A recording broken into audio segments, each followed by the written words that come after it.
Hello बच्चों, स्वागत है सभी का more and more solution channel पे। तो आज हम ट्रिग्नोमेट्री का एक क्वेश्चन डिस्कस करते हैं।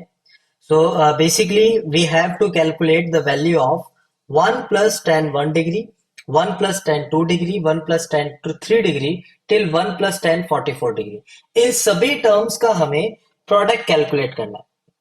तो बच्चों, जब भी tan का इस टाइप का कोई भी क्वेश्चन हो, मैं एक छोटा सा एक रिलेशन है या फिर एक रिजल्ट है, स्टैंडर्ड रिजल्ट एक बार मैं डिराइव करके बताता हूं कि किस तरीके से हम यूज कर सकते हैं।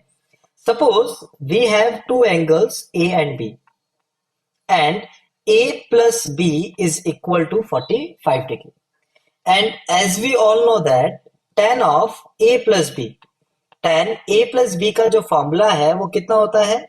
tan of a plus tan of b and divided by 1 minus tan of a multiply by tan of b। अब बच्चों, हमें क्या पता है? a प्लस बी की वैल्यू 45 है और हमें यह भी पता है tan 45 डिग्री की वैल्यू 1 होती है।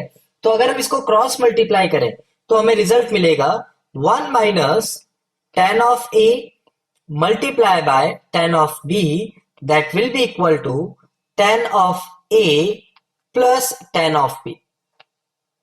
तो अगर इसको थोड़ा सा हम एडजस्ट करें तो इसी रिजल्ट को हम लिख सकते हैं tan of a plus tan of b plus tan of a tan of b is equal to 1। तो अब देखो बच्चों, ये जो फर्स्ट टर्म है और ये जो लास्ट टर्म है, दोनों में से tan ऑफ a कॉमन आ रहा है, तो अंदर रिमेनिंग टर्म क्या बचेगा? 1 plus tan of b and then plus tan of b। तो अगर मैं दोनों साइड 1 ऐड कर दूं तो इधर बनेगा +1 और इधर बनेगा प्लस इज इक्वल टू +2। तो हम यहां से लिख सकते हैं, अगर मैं 1 plus tan of b common ले लूं तो रिजल्ट क्या बनेगा? 1 plus tan of b multiply by 1 plus tan of a, और इन दोनों टर्म्स का जो प्रोडक्ट है वो किसके इक्वल आ गया? 2 के इक्वल। तो अब यहां से हम क्या कंक्लूड कर सकते हैं कि अगर हमारे पास कोई भी दो एंगल्स ऐसे हैं जिन एंगल्स का सम 45 डिग्री है, अगर हमारे पास कोई भी दो एंगल ऐसे हैं जिनका सम कितना है? 45 डिग्री, तो वहां से हम लिख सकते हैं 1 plus tan of A multiply by 1 plus tan of B, that will be definitely equal to 2। तो इस रिजल्ट को बच्चों इस क्वेश्चन में हम कैसे यूज करें? अगर हम यहाँ पे फर्स्ट टर्म और लास्ट टर्म को पिक करें, इट मीन्स अगर मैं लिखूं 1 plus tan of 1 degree multiply by 1 plus tan of 44 degree, तो इन दोनों टर्म्स का जो प्रोडक्ट होगा वो किसके इक्वल आएगा? 2 के इक्वल।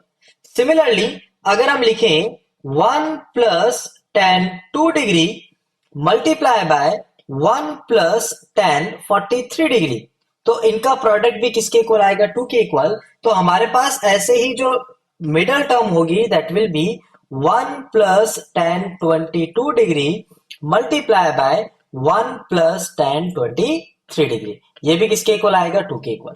तो बच्चों, अगर इन्हीं सभी टर्म्स का प्रोडक्ट कर दिया जाए तो जो हमें फाइनल रिजल्ट मिलेगा, देखो 1 plus tan 1 degree, 1 plus tan 2 degree, 1 plus tan 22 degree, 1 plus tan 23 till 1 plus tan 44। तो अगर मैं इन सभी का प्रोडक्ट कर दूंगा तो फाइनल आंसर जो होगा that will be 2 to the power 22, क्योंकि हम यहाँ पे इजीली बोल सकते हैं कि ये जो 2 है वो कितने टाइम्स आएगा? 22 टाइम्स, क्योंकि 1 डिग्री से लेकर 22 डिग्री तक टोटल नंबर ऑफ टर्म्स कितने होंगे? 22। तो हमारे पास जो फाइनल आंसर है वो कितना बनेगा? 2 टू द पावर 22। तो ये रहा बच्चों, जब कभी भी ऐसा क्वेश्चन दिखे हमेशा इस तरीके से सोचो, दो एंगल्स के क्लब करके अगर 45 डिग्री बन रहा है तो हम इस क्वेश्चन को इस तरीके से सॉल्व कर सकते हैं। ओके, ऑलराइट बच्चों, क्वेश्चन अगर बहुत अच्छा लगा, सॉल्यूशन अच्छा लगा, तो प्लीज चैनल को लाइक, सब्सक्राइब, कमेंट, शेयर जो कर सकते हो करो। और जितना ज्यादा प्यार बच्चों आप दिखाओगे, हम उतने ही बेहतरीन क्वेश्चंस आगे भी डिस्कस करते रहेंगे। Okay, alright then, thank you so much.